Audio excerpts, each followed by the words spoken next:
వి gold trusted gold buyers తాకట్టులో ఉన్న బంగారాన్ని విడిపించి ఈ రోజు ఉన్న మార్కెట్ ధరకే కొనబడును.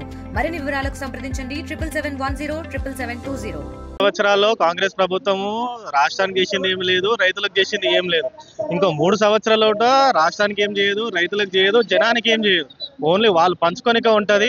రాబోయే 2028 ఎలక్షన్లో బీఆర్ఎస్ పార్టీ రప్ప రప్ప రప్ప రైతుల ఓట్లతో, జనాల ఓట్లతోటి, అత్యధిక మెజారిటీ తోటి అసెంబ్లీలో సీట్లు రప్ప రప్ప ఆడిస్తుంటది.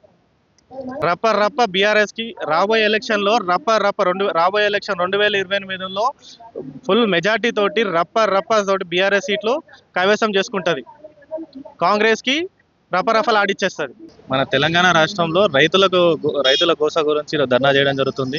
పడంచె నియోజకవర్గంలో 5 మండలాల్లో 4 మండలాలకు రైతు బంధు డబ్బులు ఎగ్గొట్టడం జరిగింది.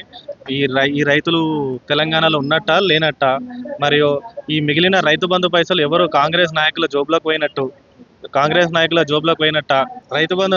మిగిలిన రైతు బంధు డబ్బులు 4 మండల రైతు బంధు డబ్బులు జిల్లా కాంగ్రెస్ నాయకుల డబ్బులు జోబులోకి పోయినట్ట, రాష్ట్ర కాంగ్రెస్ నాయకుల జోబులోకి పోయినట్ట.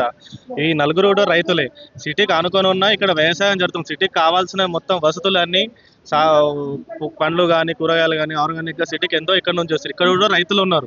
వీళ్ళు రైతులు కాదని చెప్పి మరి రేవంత్ రెడ్డి గారికి ఎవరు చెప్పారు? జిల్లా కాంగ్రెస్ నాయకులు చెప్పిరా, రాష్ట్ర కాంగ్రెస్ నాయకులు చెప్పిరా, నియోజకవర్గ కాంగ్రెస్ నాయకులు ఏ విధంగా వీళ్ళని రైతులు కాదని ధృవీకరించారు. మరియు రేవంత్ రెడ్డి గారు రైతు ప్రాంగణంలో రైతులు పండుగ చేసుకోవాలని చెప్తాడు. ఆ రైతు వేదికలు కూడా కట్టింది కేసీఆర్ గారు మాత్రమే. కేసీఆర్ కట్టిన దాంట్లో ఈయన వచ్చి వేడుకలు చేద్దామంటాడు. కానీ వేడుకలు చేయని, కానీ రైతులకు కావాల్సిన రైతు బంధు కానీ, రైతులకు కావాల్సిన వాటర్ కానీ, 24 hours పవర్ కానీ ఇవన్నీ ఇచ్చి ఆయన సెలబ్రేషన్ చేయమని చెప్పండి రైతు వేదికలో. మరిన్ని వీడియోస్ కోసం ఛానల్ ని సబ్స్క్రైబ్ చేయండి. లేటెస్ట్ అప్డేట్స్ కోసం వాట్సాప్ ఛానల్ ని ఫాలో అవ్వండి. ఆ లింక్ డిస్క్రిప్షన్ లో ఉంది.